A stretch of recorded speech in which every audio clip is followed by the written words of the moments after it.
Hello and welcome back to another character creation video. My name is Lumen and today we are back in Dune Awakening.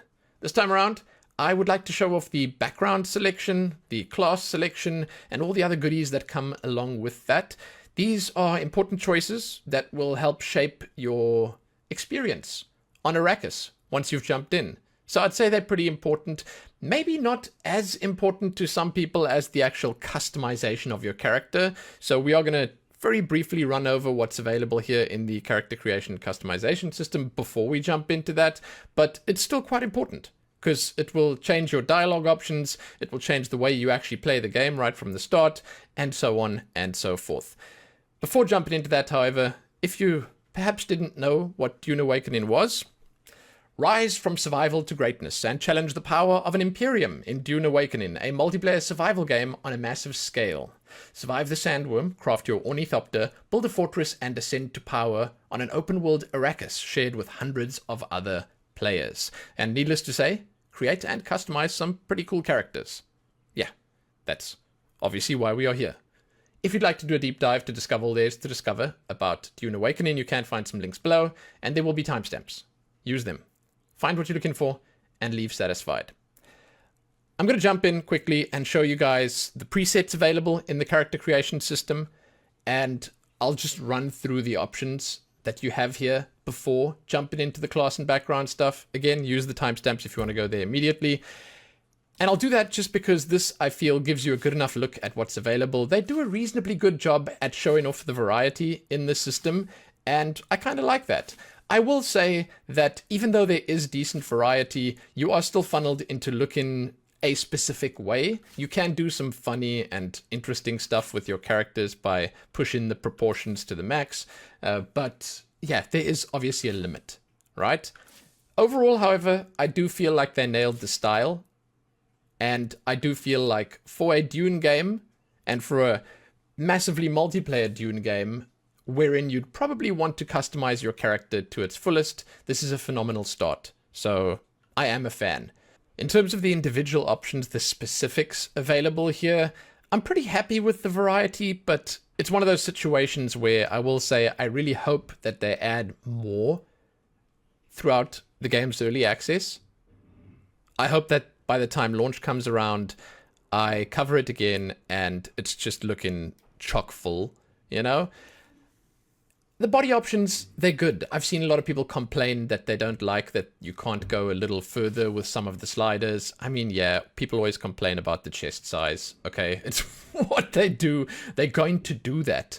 If there is a chest slider, you should let people just go to the extreme with it. But yeah, I think that the body options are fine, and there's definitely more than enough. And I mean, I like the skin tones. I like the fact that they put vitiligo in here and so on and so forth. For the head stuff, the faces are pretty awesome. They cover all the ethnicities here. The age slider is really well done. I like how it looks, especially on the older faces. They give you a lot of different details that you can customize with sliders here. They don't let you go to the maximum with it, where you can make like a hideous amalgamation that can't be recognized, but they let you go far enough that you can do some like humorous stuff with it, and that's cool. You should let people have fun. Overall, I think it's enough for the face specifically, and for the hair, definitely the same. I think that the hair is one of the strong points of this system. My only recommendation would be just add more styles. You know, when you add more stuff, people rejoice, and that's just the end of it. The hair overall looks nice, though. It's a good amount of physics that they've added. The texture work is pretty great, and I mean, yeah, it's just a thumbs up from me. So that's cool. And the same with the colors. I really like the colors that they put in here for the hair. I think that they've got a decent selection, but it is like one or two steps away from greatness where that's concerned. They could throw just a little bit extra in. And I'm not sure if they were sort of held back by lore reasons or the game world's reasons or anything like that, but still, overall, it's okay. And the beards, I think they need more long beards. That's just like straight up. It's something that I've seen in like the Dune movies as an example. There are some phenomenal looking beards in there. Way better than the beards that you can see here, right? The tattoos and markings and scars, they are very interesting because I do believe that they look amazing. They are awesome designs, but I think that they just don't have enough. That's what it comes down to. I think that if they want to stick with this amount, then what they need to do, what they absolutely need to do, is they need to add some form of customization, either changing the color, which I think might go against what the game world wants you to do, or perhaps adding and removing different parts of it, making it modular, or again, as I said right at the start, just add more. Because right now, I think you're going to run into a lot of characters with the same markings and stuff like that, especially when it comes to the body tattoos. Because these are really cool, but there's like one that everyone's going to pick, and it's probably this one. so let us like flip it onto the other arm, or mirror it, or do something with it to make it a little more interesting, a little more different. Same for the scars. The scars are very lightweight compared to some other games. I love the system and the way it's done, but just add more. That's it. In terms of the makeup that they have, I mean, this is probably one of the stronger points as well. I really like the styles that they have, the designs that they have, and I mean, I can't fault most of it. I think it just looks pretty cool, right? I think that for the most part, what they have here is just excellent. So yeah, that's basically it. I'm going to click Finish Character now, and we're going to move on to the background and lore choices. Have they told you what I am? Then I will sift your words for lies. Let's begin. Where were you born? They call these the pain box questions, which I absolutely love. And you are urged to tell the truth here. Where were you born? Options are pretty cool and interesting, and I love that they've got the lore for these options here. And the different goodies, the bonuses that you get from them, are also very nicely set up to be in line with the houses, or I suppose peoples, in these places. So our first option here is Giedi Prime, heavily industrialized volcanic world, the baronial seat of House Harkonnen. It's controlled by a network of dense urban enclaves. Your dialogue trait is Deception, and your unique emote that you get with this is the Harkonnen Curse. Then we have Chusuk, a rich and verdant agri-world of rolling hills and river-fed valleys. The Music Planet is the center of culture and civility in the Imperium. Your dialogue trait is Cultured, and your unique emote is Musician's Pose. Then we have Caladan. This is a temperate but storm-racked oceanic world. The ancestral home of House Atreides is known for its relaxed agrarian lifestyle and famous vineyards. Your trait here is Honorable, and your emote is Atreides Salute. We know that one from the movies. Kaitain is a green and pleasant world, well, you wouldn't guess looking at that picture, with satellite-controlled weather.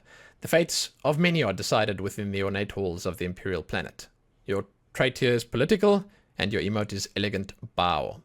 Then we have Ix, a forbidden ice world of mountain tundra and forest. The Ixians conceal their vast technological empire within sprawling underground cities. Here you get Technologist, and your emote is Forbidden Secret.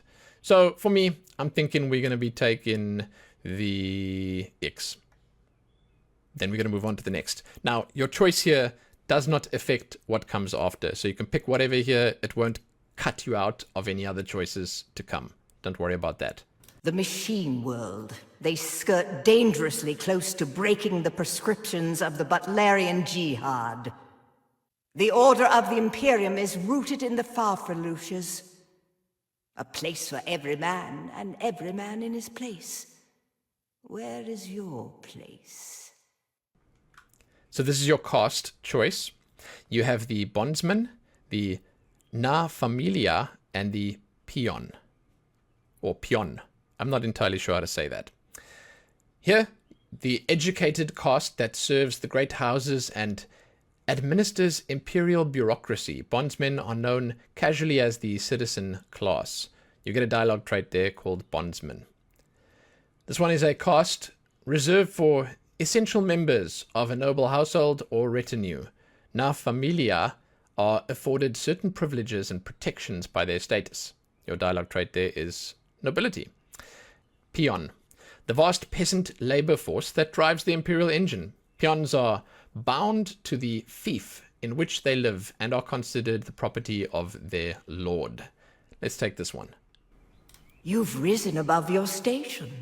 Most peons go their entire lives without seeing the inside of a starship. You had a mentor in your youth, trained by one of the schools. Who was your mentor? A swordmaster, revered throughout the Imperium swordmasters of the Fallen Genaz school, still represent the pinnacle of fighting prowess in the known universe. Your training here gives you swordmaster close quarters aggression, and your starting ability is deflection, that lets you enter a defensive stance to deflect dart attacks. Then we have the Bene Gesserit Acolyte, a shadowy all-female order with a deliberately obscure agenda. Adepts of the Sisterhood are prized by the nobility and feared by the rest of the Imperium. This gives you Bene Gesserit training, which gives you physical mastery and manipulation, and your starting ability is Voice Compel. You use the voice to force someone towards your position from afar. Then you can be a Mentat. A secretive and insular organization, the Order of Mentats conditions their adherents to store and analyze vast amounts of data at superhuman speeds. Training is Mentat Recon and Strategy, and the starting ability is the Sentinel, that deploys a suspensor buoyed dart projector that uses motion detection to cover a field of fire. The final choice is a Trooper.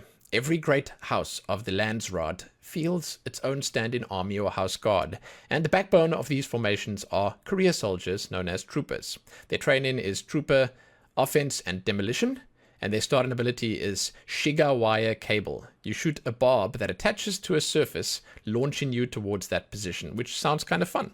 So let's take that. A house soldier? Retired with full honors, or a missing limb?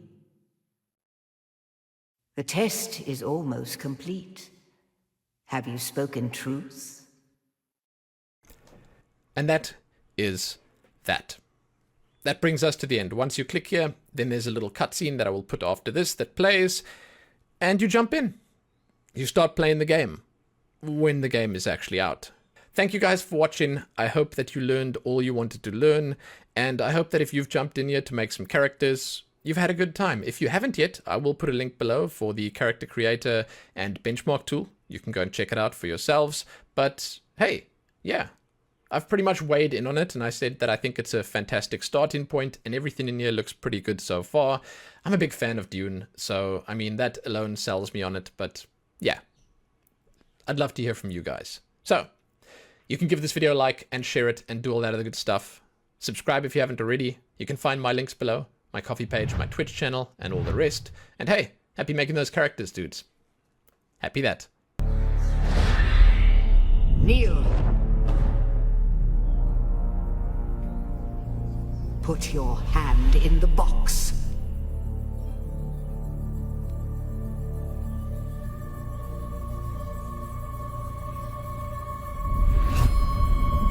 I hold at your neck the Gonja Bar, the high-handed enemy. Don't pull away or you will die. Great plots are afoot in the Imperium, and the currents of intrigue run deeply. Arrakis is the key, and the Fremen are missing. You will go to Arrakis as our agent, prisoner. You have one task. Find the Fremen. Wake the sleeper. Everything depends on this. Do you understand?